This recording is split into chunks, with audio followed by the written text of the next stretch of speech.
et bienvenue dans ce 5e épisode de la série Grand Tour dédié à l'équipe Cofidis.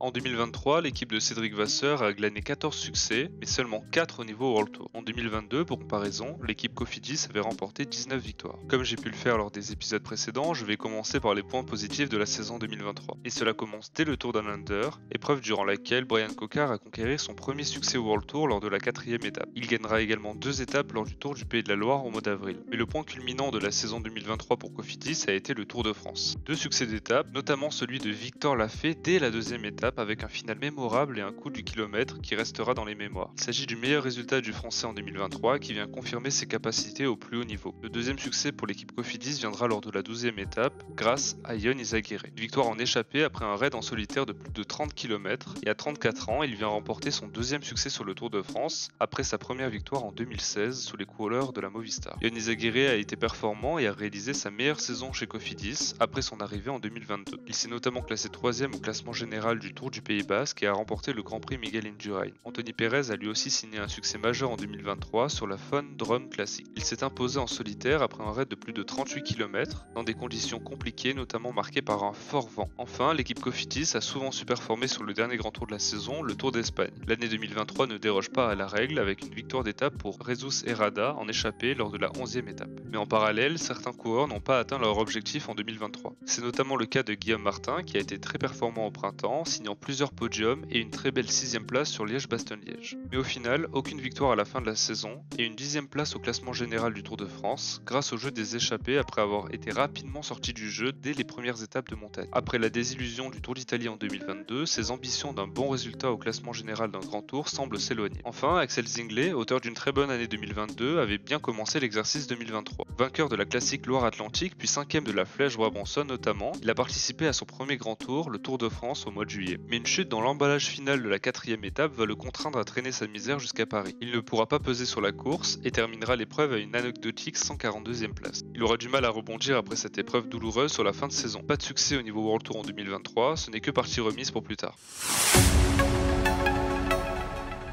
L'équipe Cofidis a été assez active lors du marché de l'été, notamment pour faire face aux nombreux départs, 12 au total, qui ont décimé en partie l'équipe. Davide Cimolai a notamment rejoint l'équipe Movistar, j'ai pu en parler lors du premier épisode de la série Grand Tour. 2 autres pertes majeures dans le secteur des sprints et des classiques, Max Walscheid et Simone Consoni. L'Allemand de 30 ans quitte la formation après 2 bonnes saisons et des résultats corrects, notamment une 8e place lors du dernier Paris-Roubaix. Simone Consoni, quant à lui, sprinter italien de 29 ans, rejoindra l'équipe Lidl Trek pour 2024. Les cadres de l'équipe ont également pris leur retraite à la fin de la saison 2023, c'est le cas de Pierre-Luc Périchon et de François Bidard, ce qui marque un vrai changement d'air au sein de l'effectif de Cofidis pour 2024. Enfin, 2 grosses pertes à l'orée de la saison prochaine. Rémi Rocha rejoindra la formation Groupama FDJ en 2024, le grimpeur de poche avait notamment participé à la Vuelta cette année. Mais la plus grosse perte, c'est évidemment Victor Lafay qui quitte la formation Cofidis après 7 saisons sous les couleurs de la formation nordique. Il rejoindra l'équipe Decathlon AG2R La Mondiale en 2024, comme on a pu le voir dans une vidéo précédente.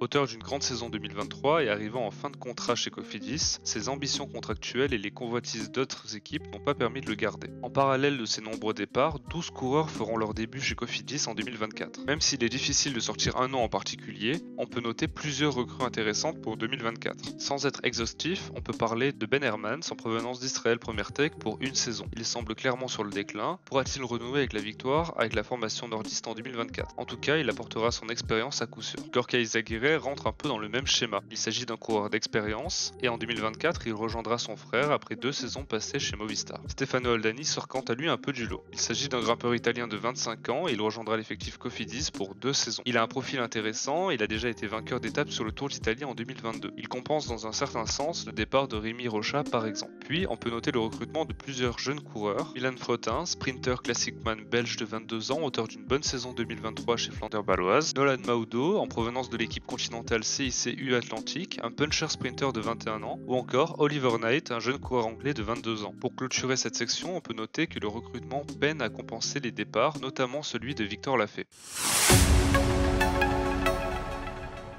Justement, parlons de cet effectif. S'est-il amélioré par rapport à 2023? Difficile à dire. Avec un recrutement sans star, le pôle de leader s'est amoindri avec le départ de Victor Lafay. Les autres, Brian Cocard, Guillaume Martin ou encore Yon Izagirre sont vieillissants et auront du mal à réaliser une saison 2024 à la hauteur de celle que l'on vient de voir en 2023. Les 2 victoires sur le Tour de France sont les premières pour l'équipe nordique sur la plus grande course du monde depuis 2008 et notamment David Moncoutier. Mais ces succès d'envergure ne doivent pas servir de leurre à l'aube de la saison 2024. Guillaume Martin semble avoir atteint son plafond concernant les classements généraux sur les grands tours. Son manager, Cédric Vasseur, avait même évoqué à un moment donné un potentiel top 5 sur un Tour de France qui paraît complètement impossible aujourd'hui. Après de nombreux échecs à ce sujet, ne devrait-il pas finalement se tourner vers les victoires d'étape alors qu'à 30 ans, il n'a toujours pas levé les bras sur une course de niveau World Tour? Même constat pour Brian Cocard. Malgré une saison réussie avec une victoire sur le Tour Down Under, le puncher sprinter français n'a pas réussi à décrocher un succès sur ses objectifs de la saison, Paris-Nice, le Tour de France et le Tour d'Espagne. De plus, l'effectif semble relativement faible pour être compétitif toute l'année, compte tenu du nombre de courses pour une équipe faisant partie du World Tour. Enfin, le secteur des classiques semble peut-être le plus faible en ce qui concerne Cofidis. Axel Zinglet devra passer un cap lors de la saison 2024 et il endossera le costume de leader sur les classiques flandriens. Pour les Ardennaises, cela semble encore plus compliqué. Guillaume Martin a su s'illustrer pour aller chercher un accessite sur Liège-Bastogne-Liège cette saison, mais personne ne semble en mesure dans l'effectif d'obtenir quelconque résultat sur ces courses l'an prochain. Donc, cet effectif est-il suffisant pour maintenir l'équipe Cofidis dans l'élite du peloton mondial? La saison 2024 nous le dira.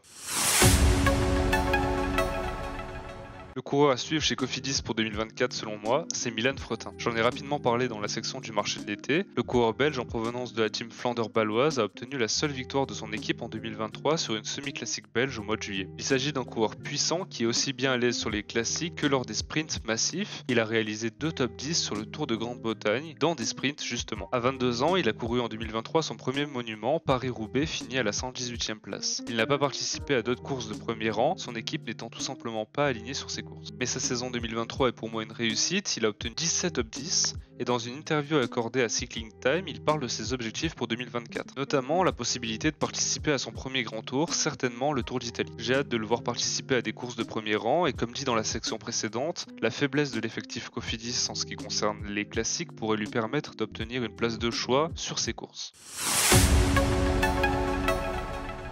Alors, quelles sont mes attentes concernant l'équipe Cofidis en 2024? Je pense que le développement d'Axel Zinglet est une clé importante dans la saison 2024 de l'équipe Cofidis. Il aura pour objectif de briller sur les classiques et pourquoi pas y gagner une victoire de prestige. Ensuite, l'équipe Cofidis sera-t-elle capable de regagner sur le Tour de France dès 2024? Un été idyllique comme en 2023, ça n'arrive pas chaque année. Mais Cofidis a plusieurs coureurs capables de s'imposer sur la grande boucle, à commencer pourquoi pas par Brian Cocard. Concernant Guillaume Martin, dans l'hypothèse où il participerait au Tour de France en 2024, il pourrait viser selon moi le maillot de meilleur grimpeur, un objectif qui lui permettrait de compléter sa collection après ceux obtenus sur le Tour d'Espagne. Enfin, comme j'ai pu en parler dans la section dédiée à l'effectif, la faiblesse de ce dernier pourrait permettre à certains jeunes de s'exprimer dès 2024 sur des courses de premier rang. Le départ à la retraite de plusieurs coureurs cadres libère des places afin que certains jeunes puissent participer notamment à des grands tours, pourquoi pas sur le Tour de France. C'en est fini pour ce 5e épisode, j'espère que celui-ci vous aura plu. On se retrouve dès demain pour un nouveau, et d'ici là, au revoir.